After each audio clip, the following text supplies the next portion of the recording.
All right, ladies and gentlemen, welcome to another late night TWitWoW live stream here on Twitch. We're going to be playing Rocket League, and we actually just met back up because, I was taken off the grid by Comcast's bullshit at around, what time was it? I'd say like at most maybe 10:45. Yeah, somewhere around there, and I was out of the loop for 2 hours. So I didn't get back until around an hour ago, and John didn't even call me until like 15, 20 minutes ago. So we were kind of off the grid or away from each other. So we haven't really talked much at all about Raw tonight. So I figured we would hop on live here and get our live discussion of Raw out right here on Twitch TV. Going for the cheap pop. You love it? Oh, you always love it. Am I good to pick a team, my friend? yeah. Let's get into it. Here we go. Man, Chief is here, by the way. Awesome. I gotta tell you, man, I just feel like the energy of Raw the last 2 weeks and keeping it to tonight, it's just been a different energy, which isn't to say that my attention in the show didn't dip at all, because I think there were points that it did, if I'm being honest. Honestly, for me, it's funny because, like, I used to be one of those fans that was like, if a wrestling show isn't at least 50% wrestling, how can you call it a wrestling show? And yet, at this point, I've reached the point that the least interesting thing about a lot of the shows is actual matches to me.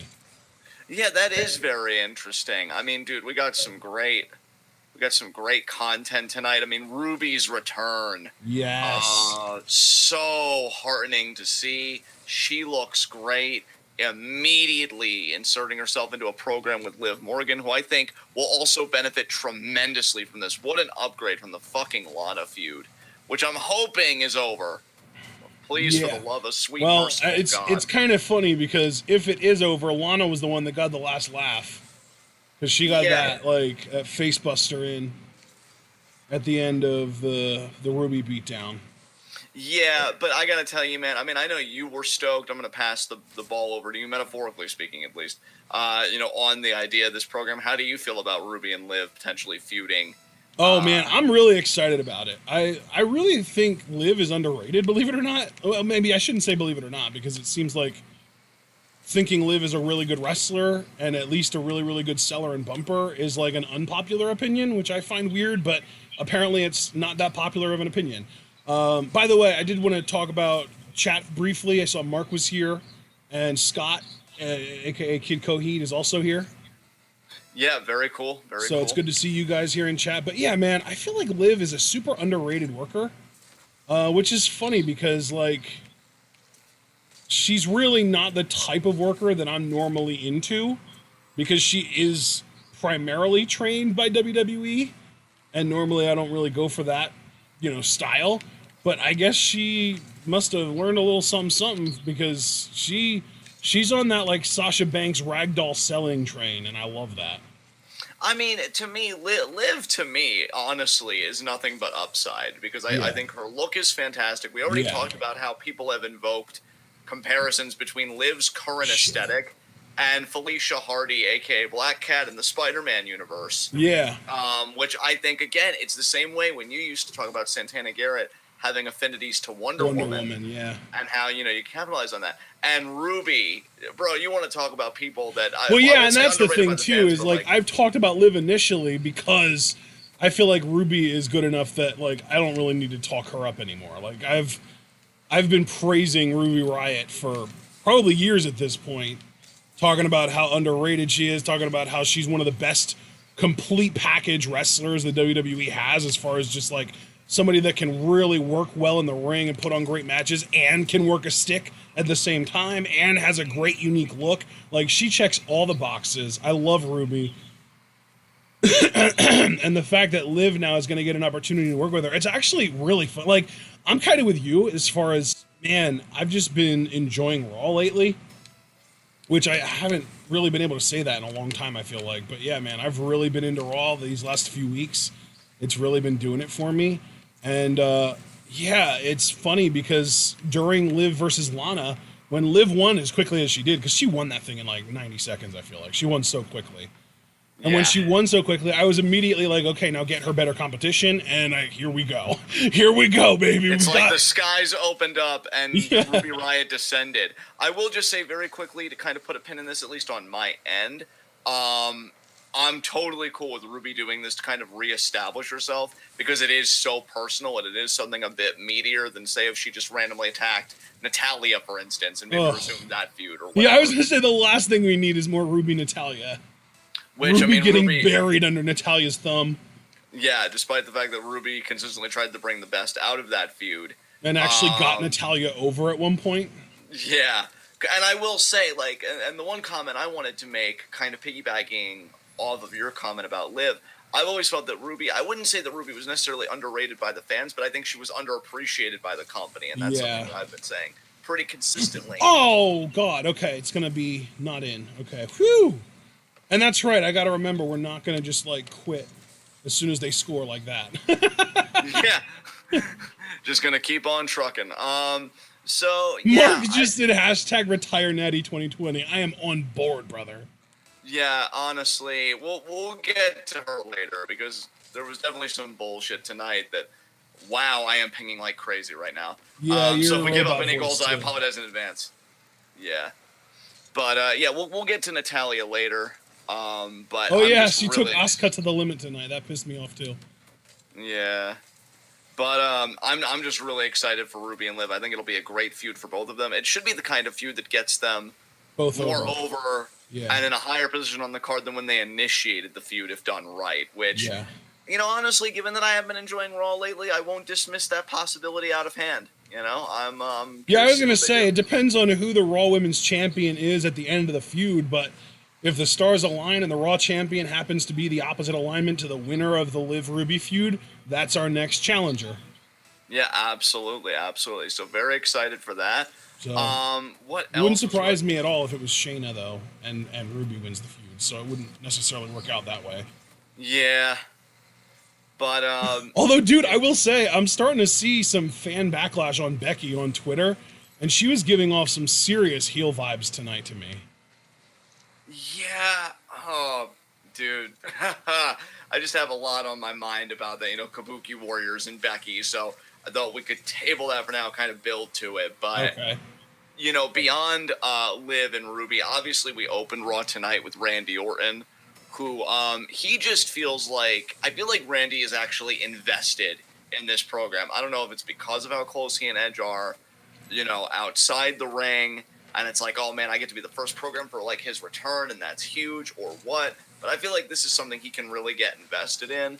I thought it was a great segment. I originally was just expecting the silent promo, just full stop. Dude, I was too. And then when he started talking, I was like, oh, okay, he's not going to do a silent promo. I was like, oh, wow, that surprised me. And yet he said nothing while at the same time saying, just so little, because he did speak. And I like that because that gives the potential of, we are going to get our answer. We are going to get kind of that catharsis. He teased the silence promo. He tickled our balls, and then we got nothing. Exactly. I thought it was a masterstroke, personally, in the crowd. It's almost an even better heel promo than an actual silent promo, because it's like, the smart marks like us, the fucking fans that have been around for a while and kind of like to think that we know what Vince likes, and we kind of are aware of his markdom for silent promos and how much he loves those. They kind of tease that for people that already know how much Vince loves them, and then they, swerve you, and they're just like, no, not really a silent promo. But then they swerve you again. It's like, it might not be a silent promo, but he still said nothing. Yeah. I mean, that's the crazy thing, man, is, I look at what Orton did here in this segment, and I've got to defend, too, because this was something that was kind of bothering me. I actually thought the crowd of Salt Lake City, Utah, because that's where Raw was tonight, I actually thought Dude, the one time that they pissed me off was when Zelina and Garza were trying to talk, and they were getting wooded to hell. That ticked me off, too, but I think outside of that, I thought they had great energy the whole show. And I feel like them... They did. They had really... They were really, like, reacting to everything.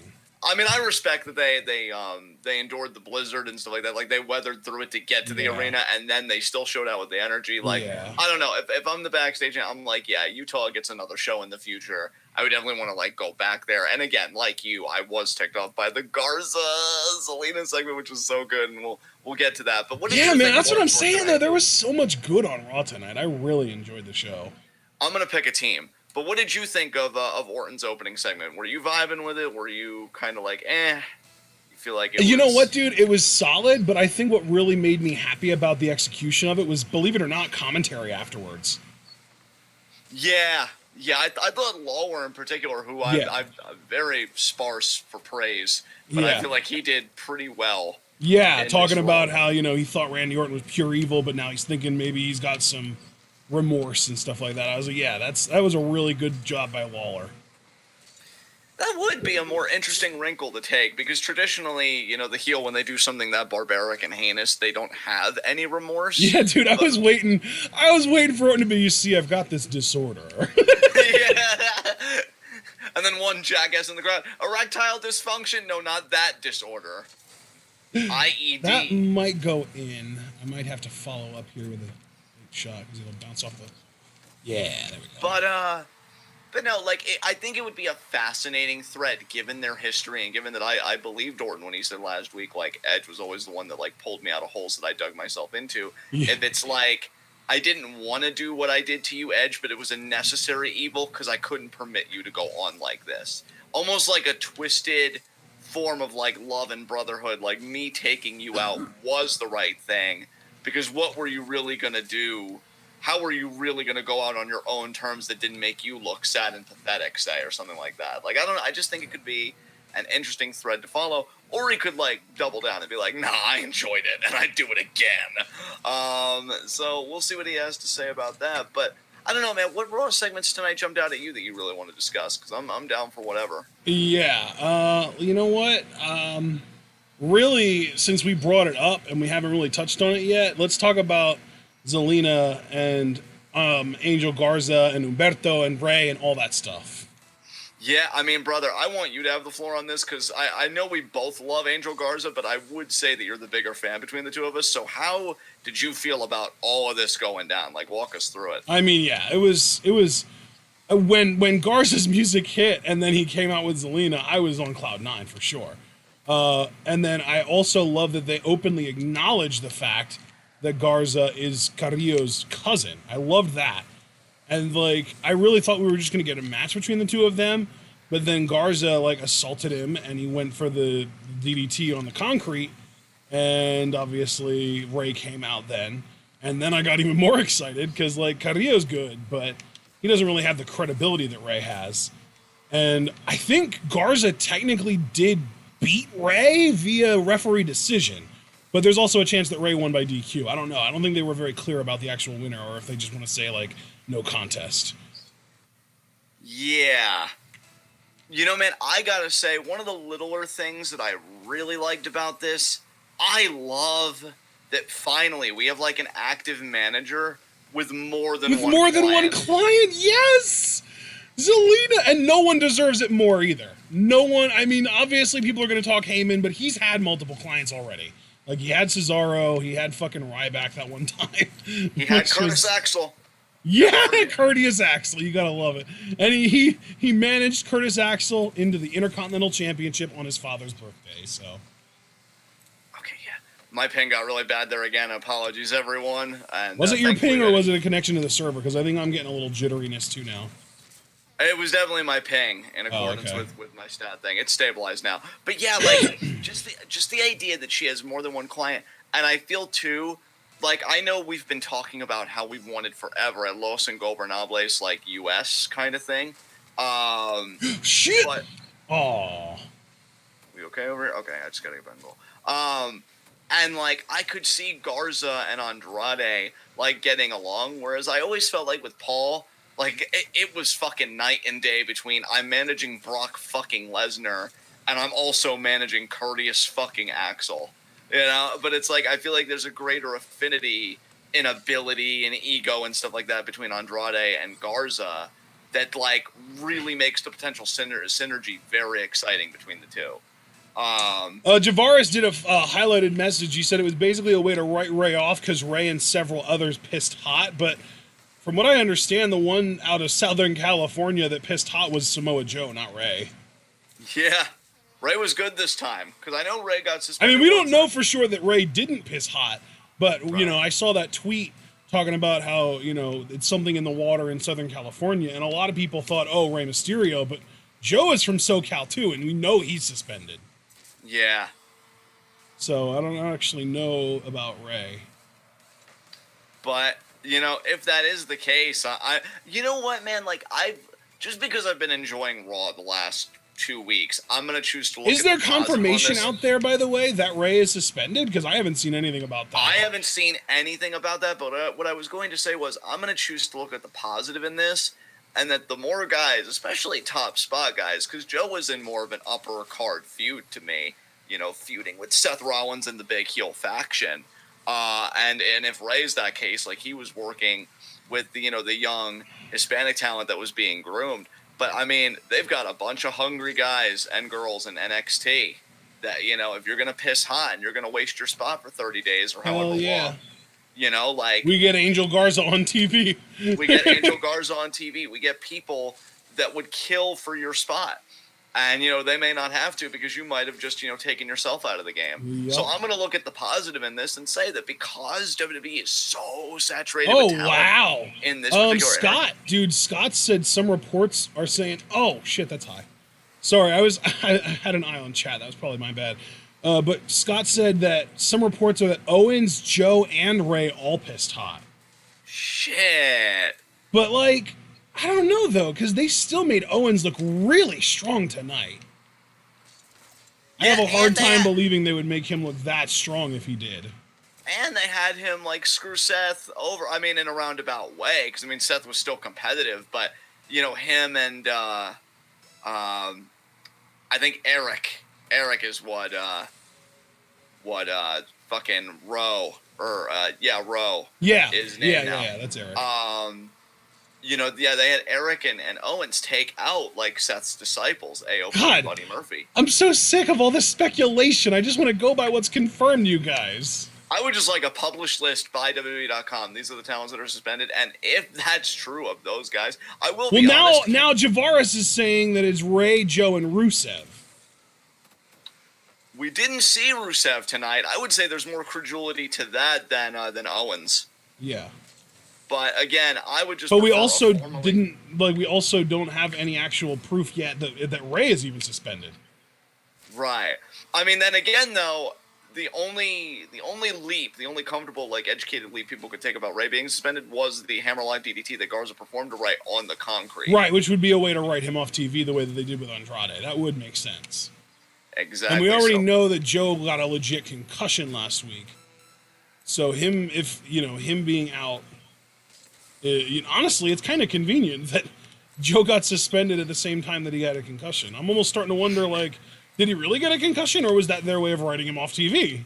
And that's what, dude, that was my immediate thought, too, when I heard that Joe pissed hot. But, again, like, I doubt Owens is true. And I will say, if it is, that's the most shocking one to me. Because I just never thought Owens would be the type, you know, to kind of fail a wellness policy. Imagine someone with Kevin Owens' body pissing hot for some kind of roids. Jesus Christ. Yeah, right? God, that's... But I don't think he did. But then again, like, Joe is, like, similar body type, so it's just weird. It is weird, man. I don't know. But, you know... I'm not gonna get there in time! Damn it! Yeah, I didn't have any boost. But, you know, my point stands, though, ultimately, that this is such a huge opportunity for the NXT talent, for undercard talent already established on Raw. So if anybody's pissing hot, that's just one more spot for you to potentially take. And then when they come back, they're like, what happened? Oh, yeah, I'm here now because I held down the fort. Face. So, you know, good shit might be happening, man. But, yeah, just getting back to Garza, right, kind of circling back around to that. Great for Zelina. I think definitely great for Zelina. Amazing for Garza. Yes. That dude is so charismatic and so talented. And dude, I actually wanted, I don't know if you could remember this, like, off the cuff, and I don't want to put you in the hot seat, but if you could just recount the career trajectory of Garza for everybody, because I thought that was amazing too. Like, he literally only signed with the WWE in April of 2019.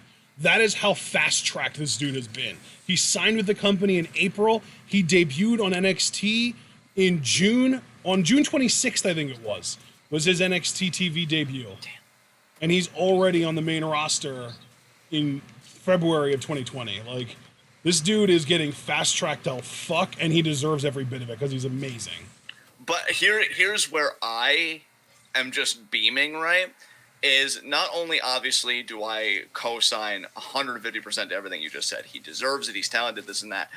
But it's one thing for us to think it. For the brass to think it is very heartening to me, because I really had no idea how they perceived Garza. Like, I thought that they thought that, oh, you know, he's a good hand. He'll be like kind of an epicenter of the cruiserweight division. But the idea that they've already got him on Raw, mixing it up with Rey Mysterio, which to me kind of revolves around the U.S. title picture, I think is really cool. I don't know if Garza will ever be a main event talent in WWE. Good Lord, Angel Garza, future U.S. champion. Let's lock that shit in.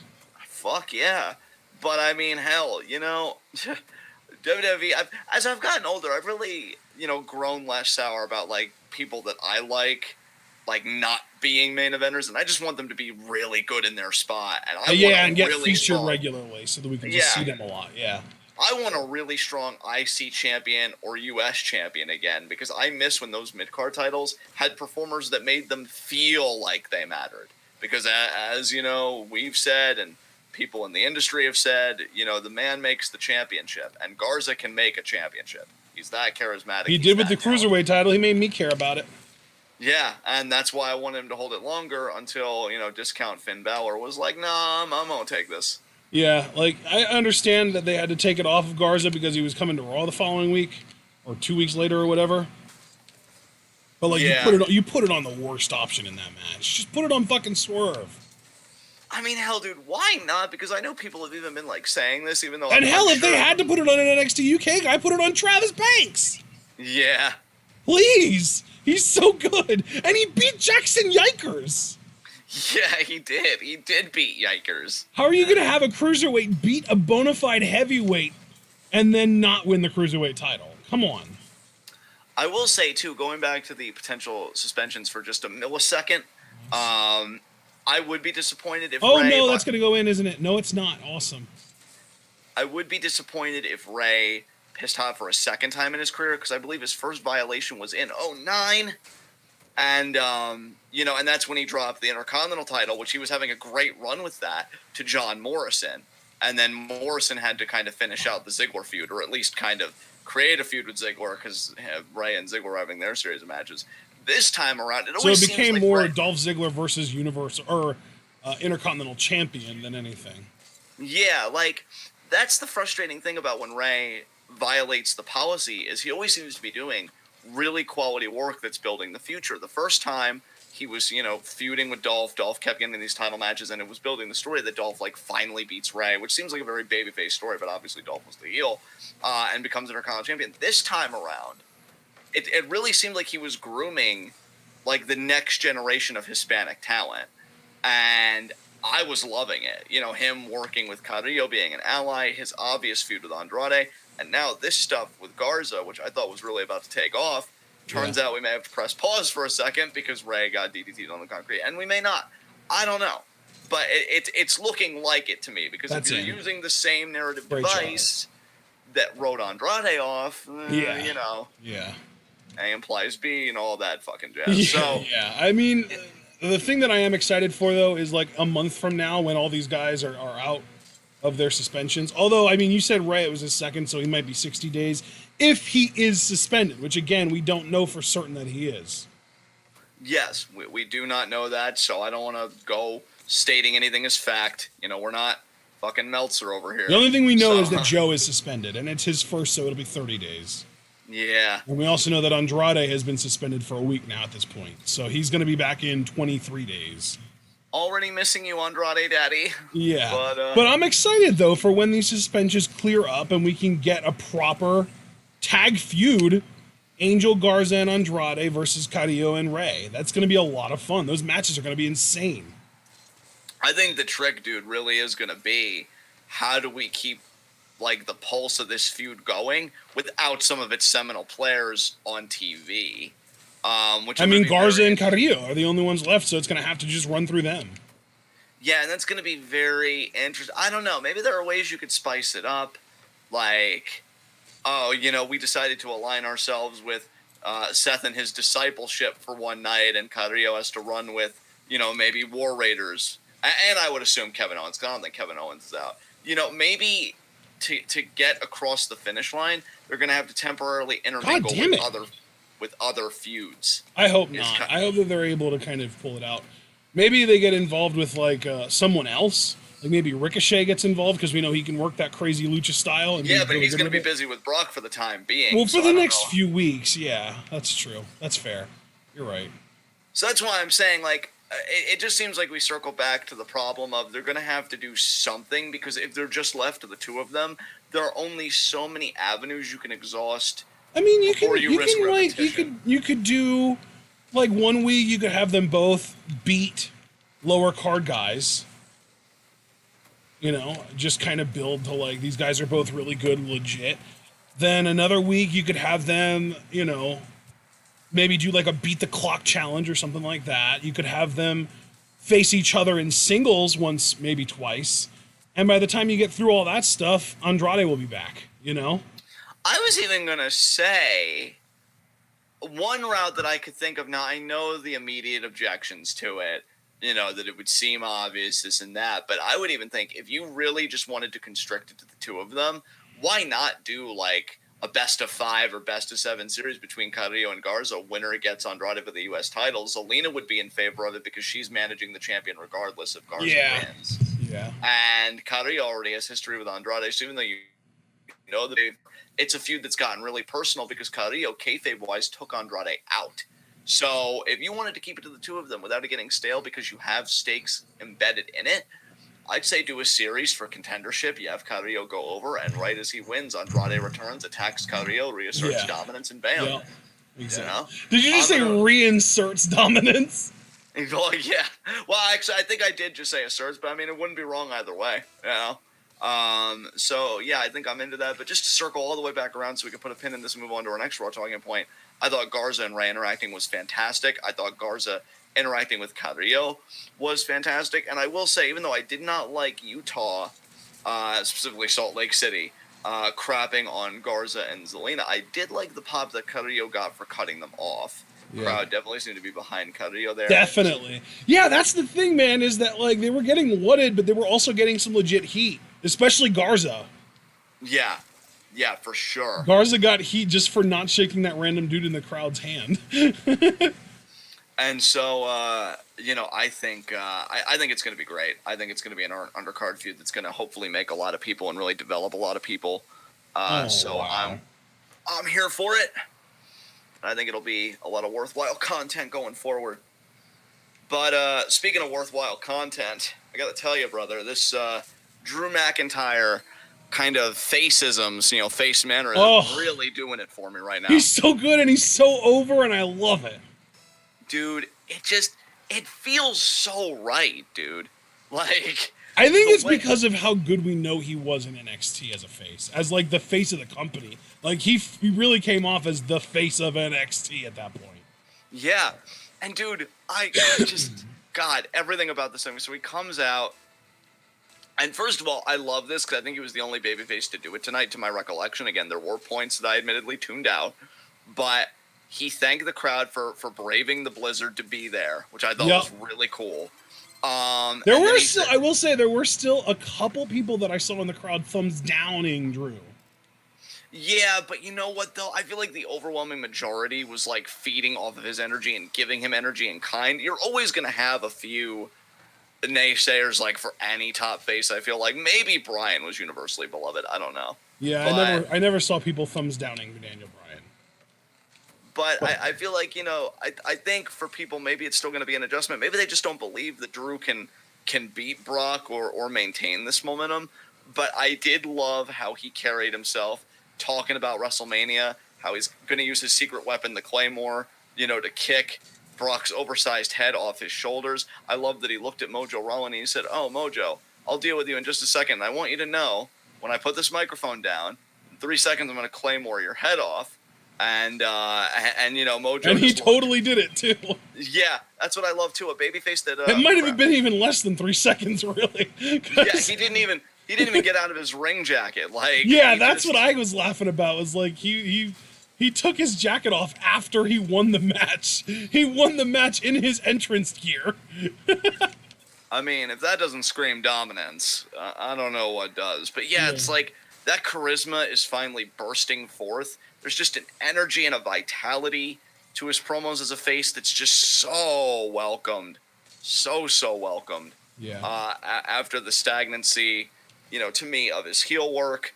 And I honestly, again, like, this Drew McIntyre has got me hyped for a Brock Lesnar match. Yeah. That is the biggest comment, because I've just gotten so tired of it. You know, the formula of suplex, F5, dominate, you know, keep carrying the title forever and ever. And I feel like Drew, you know, can end it. I feel like he can, you know, take it off Brock. And even if he can't take it off of him, which we also have to acknowledge the other possibility that Brock does retain, I think it's going to be a compelling enough outing that I'll be pleading to the wrestling gods for a rematch so that Drew can do it the next time around. He's just a very likable, to me, contender, and somebody that I'm definitely getting behind. And the crowd response, again, I loved it. The only thing, if I could just have a nitpick, it didn't, like, because I want Drew to start doing this more, because the sooner you have a thing going into a big show like Mania, I feel like the better. Yeah. I didn't like that we didn't see the 3-2-1 countdown of the Claymore and then the 1-2-3 with the crowd. He just did the Claymore. And again, I call it a nitpick because I don't want to rake Drew over the coals for it. But when you've got something that I think definitely has potential for crowd involvement and interaction, and thus intensifies your overness, so to speak, you have to cultivate that. You have to nurture that. And the idea that Drew did it last week, but he didn't do it this week, you know, we need. You know what, though? Maybe they're hearing all the criticisms of people that think that it's corny and lame and don't like it, and they're just kind of chilling out with it. Maybe. And I'll be honest with you, dude, I didn't even know such criticisms existed. Like, I didn't even hear about those criticisms or anything like that. Yeah. I respectfully disagree.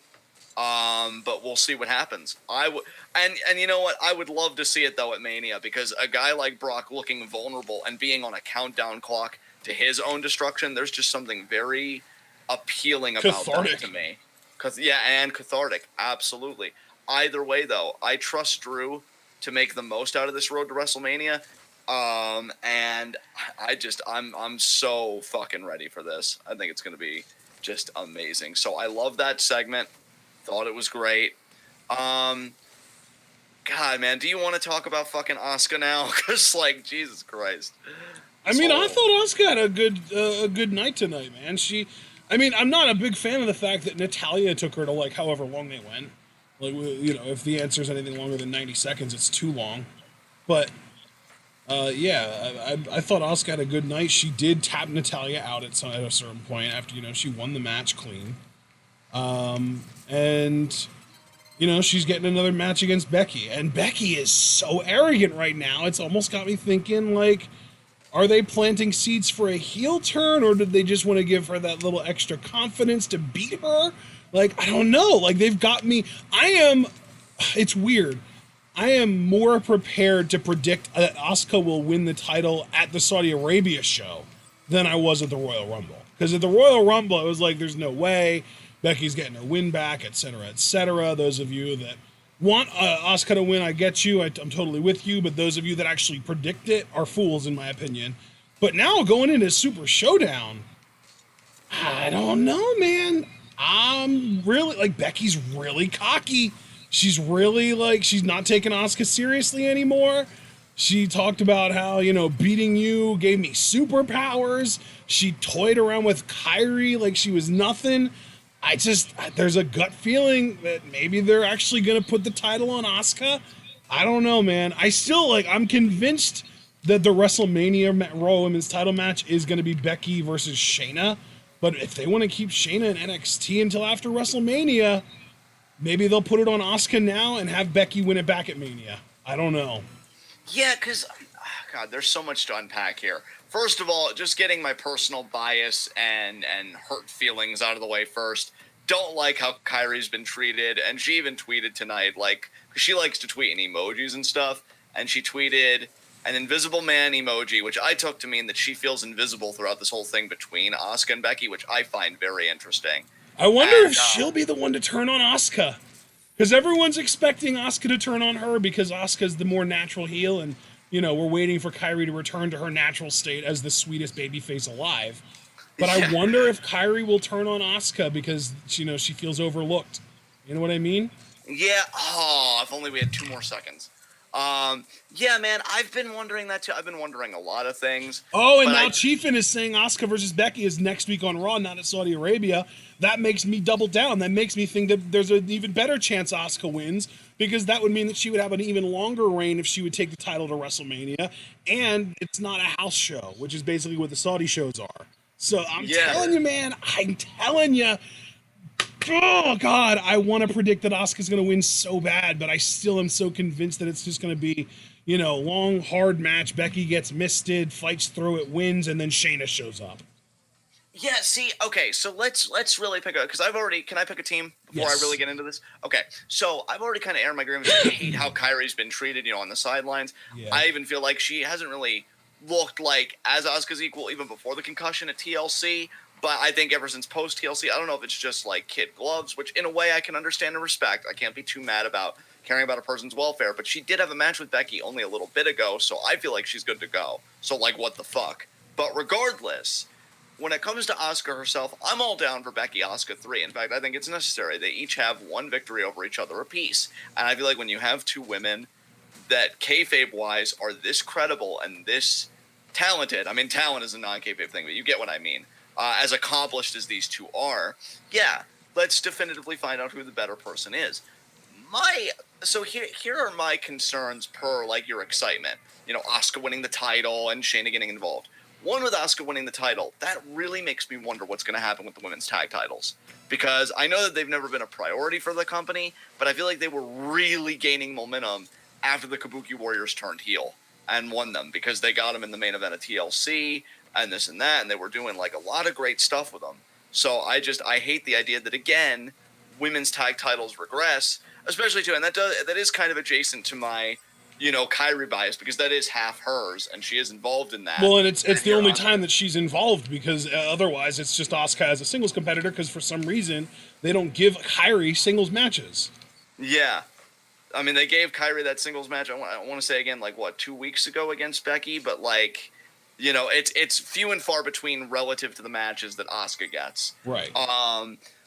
Here's the biggest bone, though, is definitely Shayna, because, I mean, I guess it's not that hard, right? I'm not saying it's this great chasm they'd have to overcome. But given that Shayna lost the Women's Rumble, how do we legitimize her claim to contendership for the Raw Women's Championship? Does she win a Raw, like, Women's Elimination Chamber or something? Like, how do we do that? How does she debut? How does she establish contendership outside of being Shayna Baszler?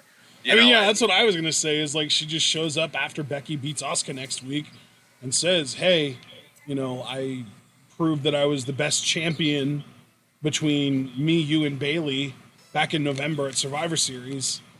And I already know I can beat Bayley, but now I want to prove that I can beat you too. Yeah, I guess that's straightforward enough. I just...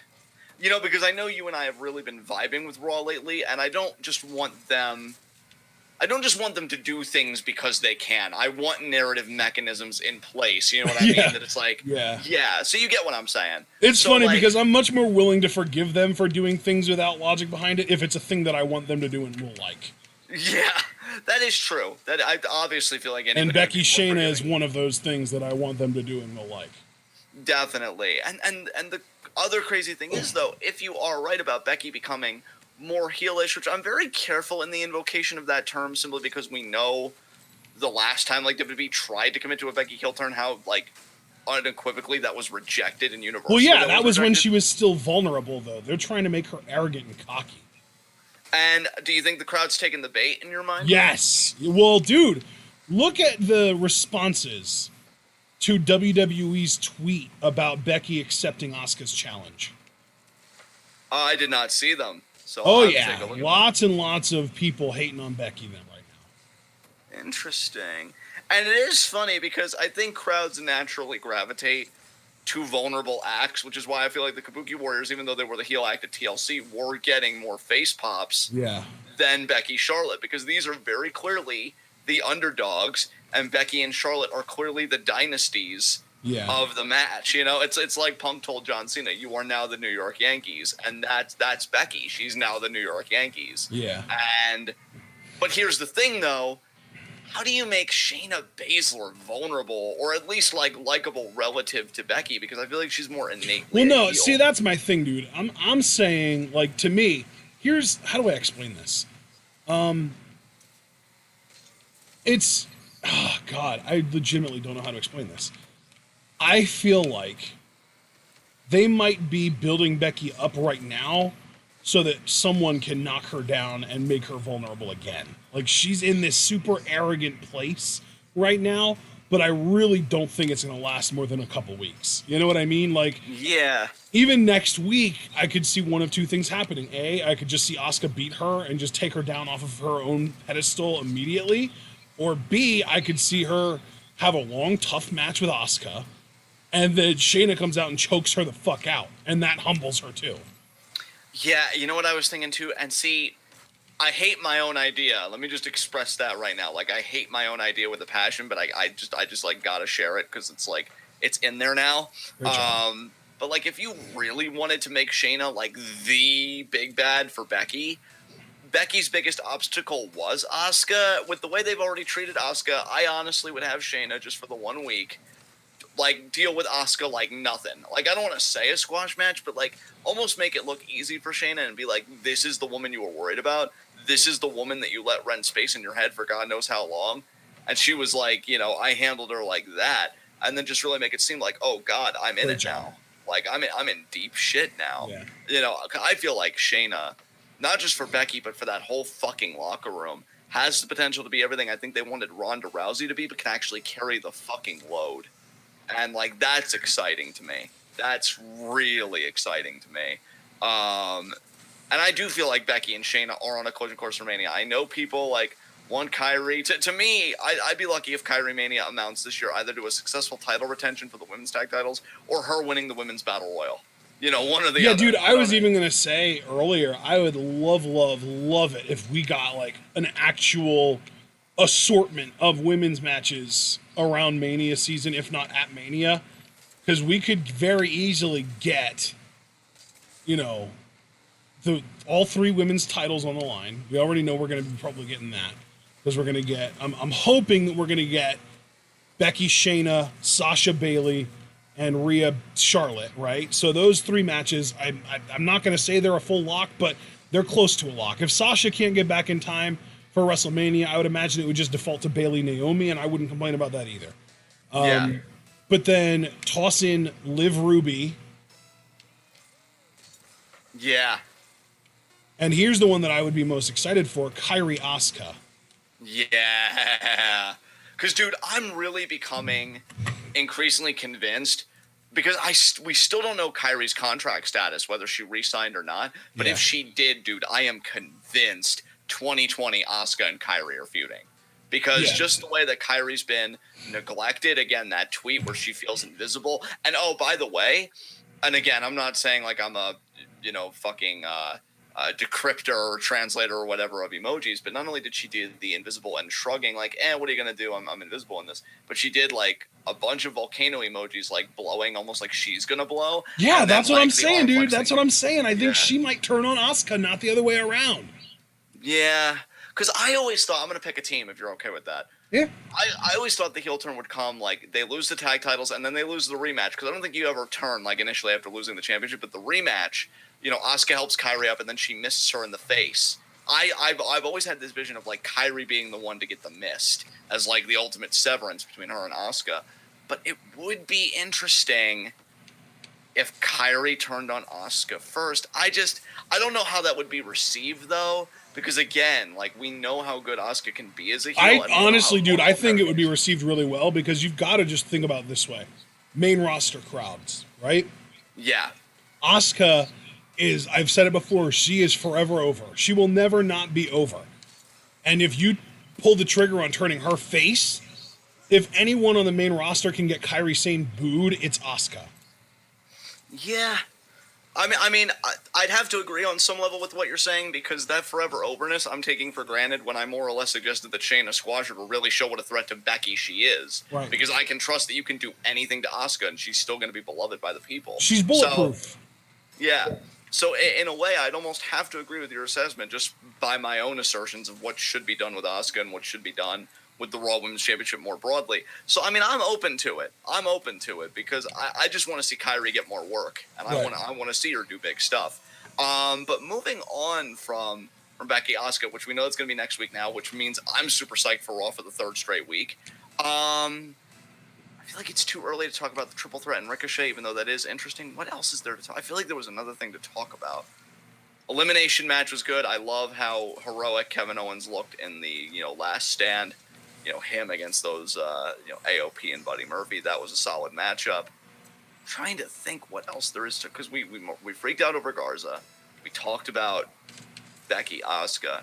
Is Ricochet the last thing to really talk about here? There's got to be more, right? Can you think of anything? Because we talked about Orton too, so I know that was done. Andrew, is there anything you want to talk about before we kind of broach Ricochet? Yeah, I don't really know. Yeah, I can't, for the life of me, oh, nice, great job, dude. I can't think of, Well, you know what? Let me pull up WrestleZone, because they do Raw recaps of Raw results.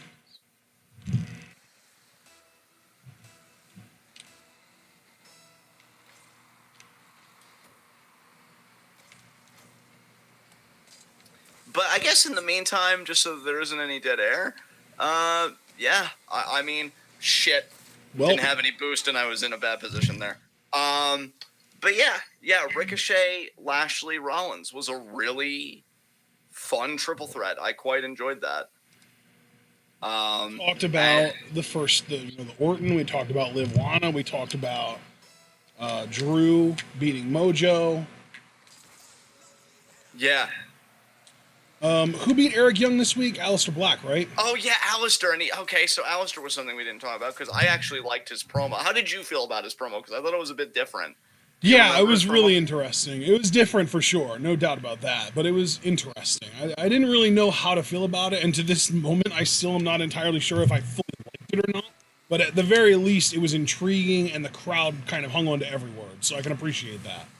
I mean, I do like that, man. He didn't get whatted again in the crowd. Like, you could hear a pin drop, I feel like, when he was talking. I just hope he can maintain that. I was going to say, I just hope he doesn't turn into like a Bray Wyatt, where he's talking a lot, but people stop paying attention to what he says. Yeah.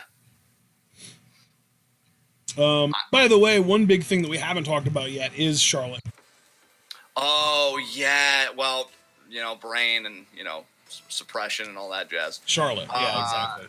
Yeah. But Rhea Ripley was on Raw tonight, and that's pretty dope. Absolutely. So she's going to be on NXT Wednesday, too. And so will Charlotte. They're both going to be on NXT Wednesday. So how did you feel about how that all played out? I hate the contacts. I hate Rhea Ripley wearing the white contacts. Like I never really liked it when Ray did it either, but Rhea makes no sense wearing that shit. Yeah, I could take it or leave it. I honestly wasn't too fixated on it. I couldn't look at anything else, and I was just like, what are you doing, Rhea? Charlotte talking about how she's already, beaten Becky, which, God, it feels so long ago. I've forgotten that what Charlotte beating Becky looks like, because Becky just seems to have her number. And she says I will also say, like, yeah, I appreciate that Charlotte actually did show some self-awareness, being like, I've already beaten everyone pretty much, because she just gets so fucking overpushed.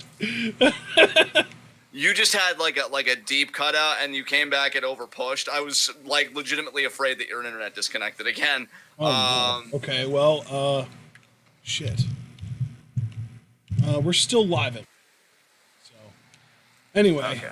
Sorry about that, guys. I don't know if I cut out on the live stream or if it was just for you, but I guess did I get like removed from the party and everything? Like, are we no longer in a party? It seems like it, but it seems like you're still in this game, so I don't know. Yeah, I mean, I am still in the game, obviously. But yeah, I guess when this game ends, I'll just make a new party, and it doesn't matter. But yeah, if necessary. Charlotte is definitely over pushed, and she's just talking about like how many times. Well, yeah. What I was saying though was that I appreciated how Charlotte was self-aware. I appreciated that Charlotte kind of understood like she's literally beaten everybody. Oh. Yeah, it's always good to have self-awareness when you're making everybody else eat that fucking crow. Yeah. And then Rhea's music hits. She was even getting chants like before she came out. People were saying Rhea, and then Charlotte and NXT chants too. And NXT chants, which Charlotte, to her credit, had a nice recovery. She's like, yes. It was the first time that I've ever seen Charlotte address the crowd in a way that wasn't completely character breaking for her. Exactly. It's like, yes, the Queen, loves NXT, and NXT has love for the Queen, and she's won all the gold, but she still wants all the gold. And, Rhea came out and essentially said, like, Charlotte, you talk about everybody you have beaten, who you haven't beaten? Me. Yeah. But I've beaten you. Rhea Ripley and telling people that they haven't beaten her yet. Now more iconic duo. It really is becoming that way, especially with Billy and Peyton nowhere to be seen.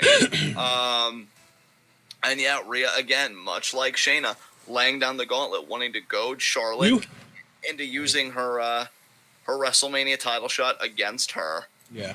And like I was even saying on the Discord, and it's something I'll reiterate here, what I like about the prospect of that challenge is that to me it keeps Portland exciting, because I wouldn't necessarily write off Bianca Belair as beating Rhea in kind of like an upset twist, because Charlotte's already said she really likes Bianca. Yeah. She really wants to work with her. Bianca mutually admires Charlotte, as we know from that WWE PC video. Charlotte eliminated Bianca from the Rumble. Bianca was one of the more impressive standouts in the Women's Rumble this year. Like, there's plenty to work with if you wanted to swerve and have Bianca, win the championship. Or hell, if you wanted Bianca to win the championship and Rhea to be like, well, fuck it, I still want to be at Mania, so I want a rematch.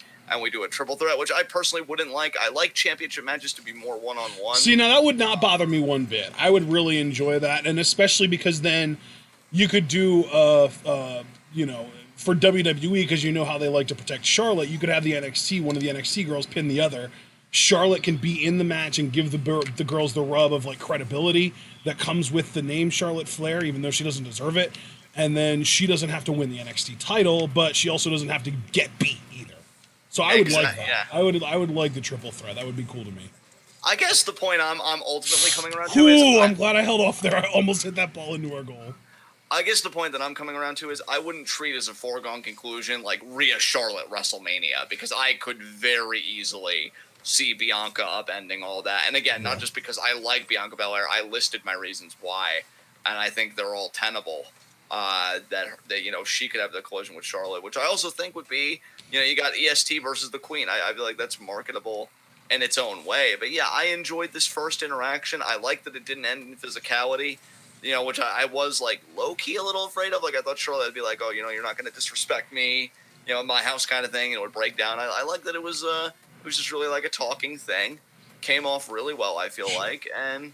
Yeah, it actually makes me low-key interested in NXT, because not only because, Charlotte could answer, but is, Shayna going to make her presence felt because of her unfinished business with Rhea? Is Bianca going to try and interject because she has the Portland title shot? Yeah. So even beyond those two... I think I saw some people were speculating that Charlotte would come out to address Rhea and Bianca would cut her off there. Yeah, which, again... WWE is acknowledging, like, we don't want to make Bianca look like a layup, so how do we kind of overcome that? We have her kind of mixing it up with Charlotte a bit. So I like the pieces, going to pick a team. I like the pieces that are being laid here, and especially, again, if it frees up Bayley for that matchup we all fucking want, Sasha Banks, like, I'm here. I wouldn't mind if Sasha worked with a cactus. It'd probably be the best match of her fucking career. Anything to keep her away from Bayley and or Sasha so that they can work with each other. So yeah, good shit there.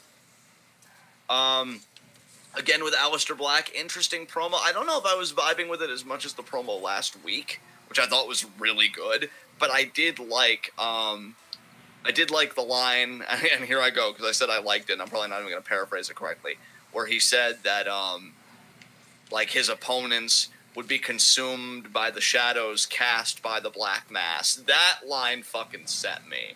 I'm like, that is some haunting shit, man. Like, I ain't gonna fuck with you. I got no problem with you. Like, Scumbag knows when to pick a fight and when, like, the fight just ain't winnable. You'll never hear me say a bad thing to Alistair Black. Mainly because I wouldn't be able to say anything after that because he'd black mask my teeth out of my mouth. So that was a really cool line. Really, really like that.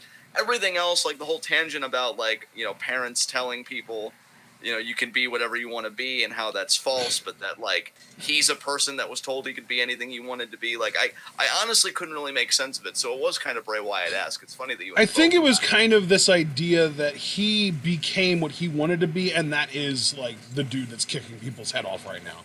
Yeah.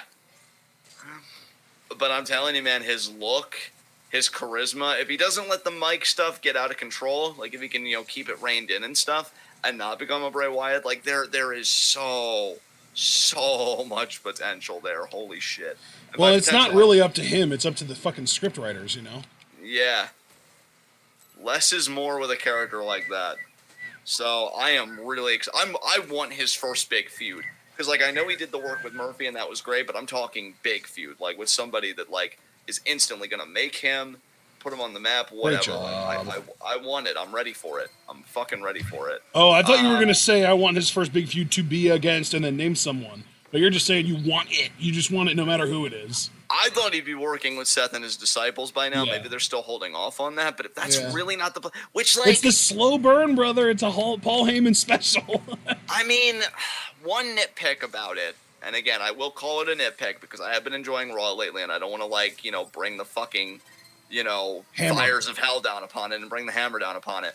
But it really is weird to me that Alistair doesn't want to collect his debt against Buddy Murphy. Yeah, because, like, they screwed you out of WrestleMania. Like, kayfabe-wise, I'd be tearing up fucking locker rooms until I got Seth Rollins' head on a stick. Because, like, I do like, guys. Though, that last week he said that he was going to start bringing the fight to people, but then I don't like that he didn't really do that at all this week. He still was just in a match that was scheduled. He didn't go after anyone. He didn't seek a fight with anyone. Yeah, like, even if you would have had a little backstage segment between him and Eric Young maybe, like, I don't know, he laughs at Alistair because of how he got eliminated by a guy that wasn't even in the match, you know, and Buddy Murphy and stuff like that, and he'd be like, oh, well, you know, if you want something to laugh about, why don't you meet me in the ring or whatever, and he picks a fight that way. And you just kind of establish, like, yeah, he really is actively going after these fights. But the idea that it just sort of happens, yeah, another nitpick there. But as far as, like, Alistair himself, like, the packaging, the mystique, everything, I am still 250% riding with this dude. Yeah. He's fucking talented as shit. That's a good shot there. So, yeah, beyond that, now do we get to the Ricochet stuff? Yeah, now's the time to. Yeah, I mean, so let me ask you this, brother, because if you cut out at 10:45, well, actually, no, that's a stupid question, because you can watch Raw on your TV, so it's not tied to your internet. So you saw the triple threat. What did you think about it? I didn't see the triple threat. I didn't see any of it. Oh, you didn't see any of it? Oh. No. No, because remember, dude, I told you I went into the bathroom. Oh, so it was like, I went into the bathroom, and by the time I got back out, my TV and cable and everything went out because of Comcast. Oh, so, okay, yeah, that is tied to it. Because at first I thought, like, oh, it was internet, but, like, TV was unaffected, so obviously you'd still watch Raw. Okay, so let me kind of, I guess, carry this, and then you could just kind of springboard with reactions. All I saw from the match was the finish, which was Ricochet doing the 630 to Bobby and getting the pin. Yeah.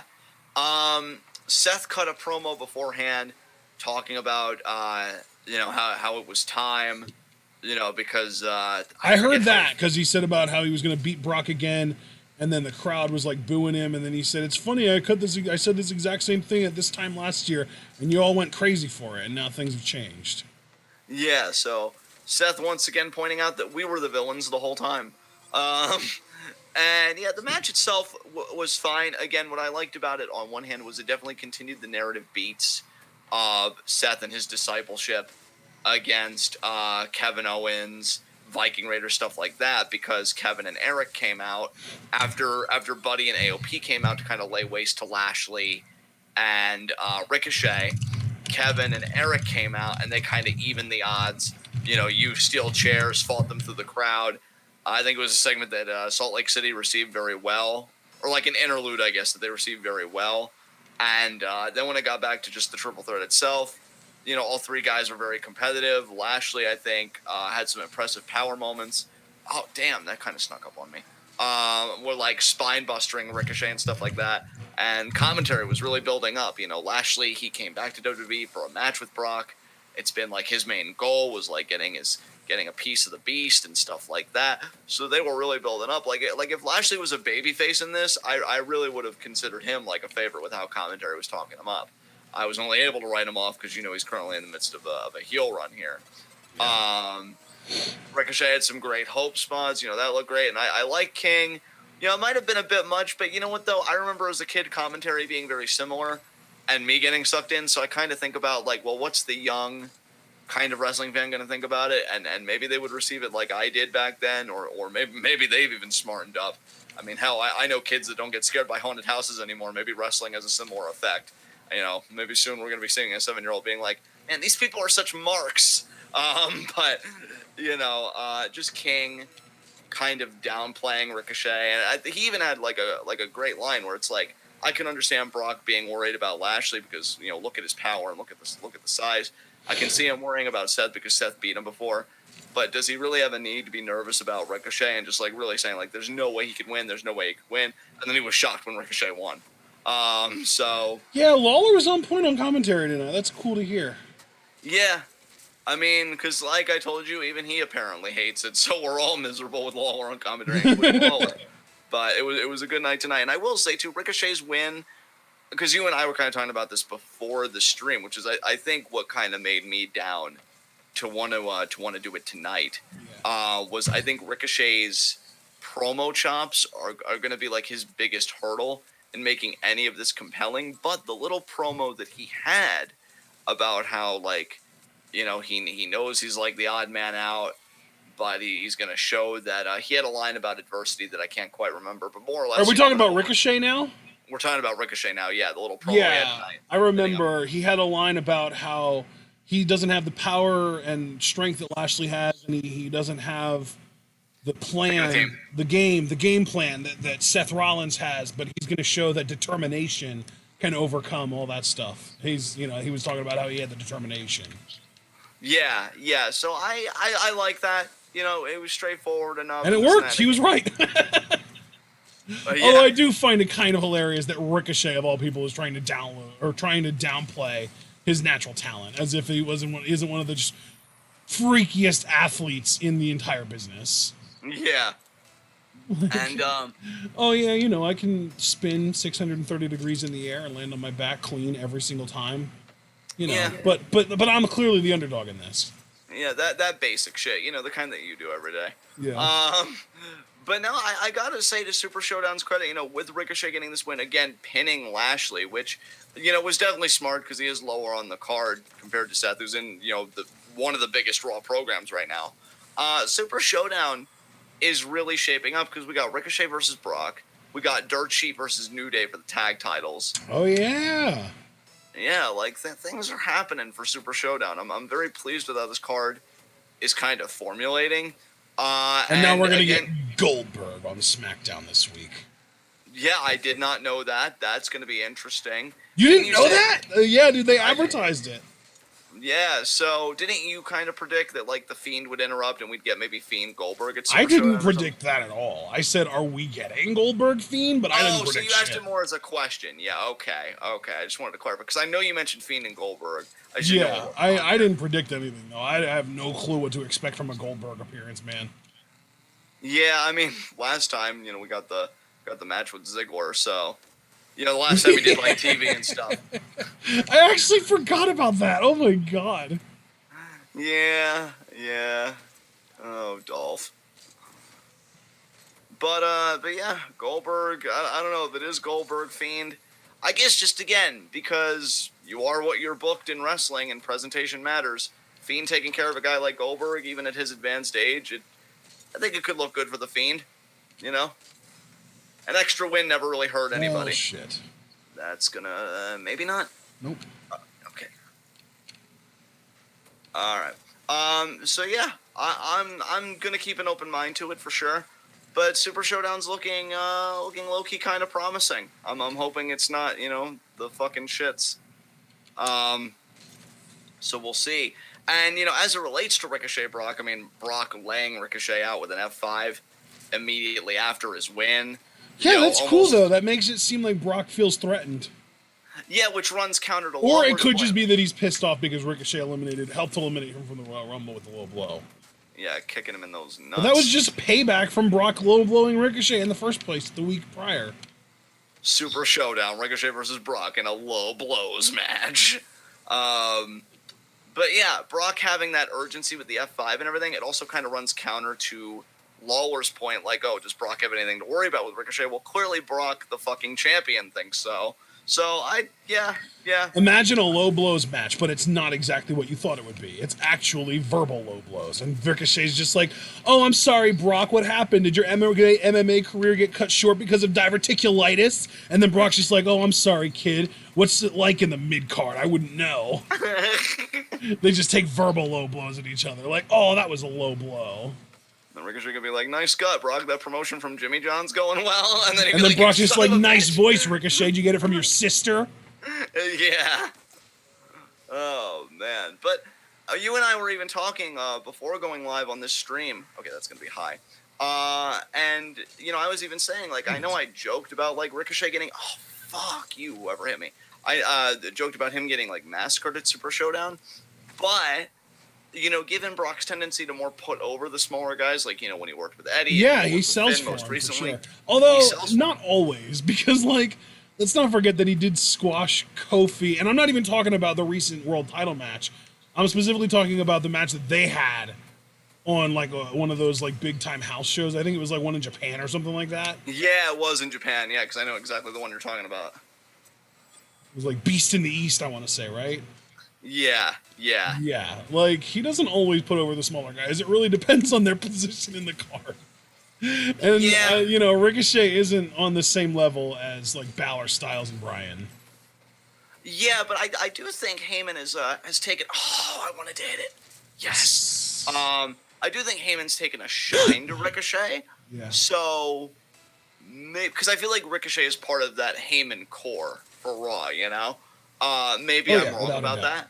No, you're right. But, so I feel like because of that, you want to make Ricochet look good. Even if he gets the hope spot of hitting the 630 for like a 2 count, I feel like that's something. Damn, that would be crazy because I don't think anyone's ever kicked out of the 630 yet in WWE. And that, like, goes back to NXT and everything. And if I could forgive anybody for doing it, it would be a guy like Brock because it's fucking Brock. So, Yeah. It's like, I ain't going to hate. Yes, great job, dude. So, yeah, I mean, that match, at first when I'm like, oh, it's just a lamb being led to slaughter before we get, the big match with Drew and stuff. And even though I do still feel like, obviously, Drew Brock is happening, because I just feel like that match, it really does feel like WrestleMania to me, to WWE's credit. Oh! Did I really fuck that up? God damn it. Yeah, I had that. It's okay, though. Well, I thought I had it, too, but I fucked it up. Yeah. And I didn't see you with boost. I didn't see you boosting, so I didn't know if you had boost. I think I did, but I just felt like I didn't even really need to use it, and I was afraid to use it for, like, fucking up the shot, because I'm like, okay, it's just going to land here, and then obviously it all went to shit. So, that was the thing. But Ricochet Brock, yeah, I just feel like it could be a really good matchup, and even though, Drew Brock feels like a Mania match to me, and I don't think WWE would want to compromise that, I do think Ricochet will be very entertaining filler. Really, I'm just curious. By the way, completely random, nothing to do with what we're talking about right now, but Liv Morgan's my early candidate for theme song of the year. Nice. I really like her theme song. It's so good. Me too, friend. Because wasn't it you that showed it to me in the first place? Like, you sent it to me in a message, or was it in the Discord that it happened? I feel like just the opposite, dude. I feel like you showed it to me. And well, if I showed it to you before you showed it to me, then that means that I found it in the Discord. Someone posted it in the Discord. Yeah. But my curiosity really comes down to, what are the Raw men going to do? Oh, that's actually good. If I could follow up on that. I'm going to try and have your back.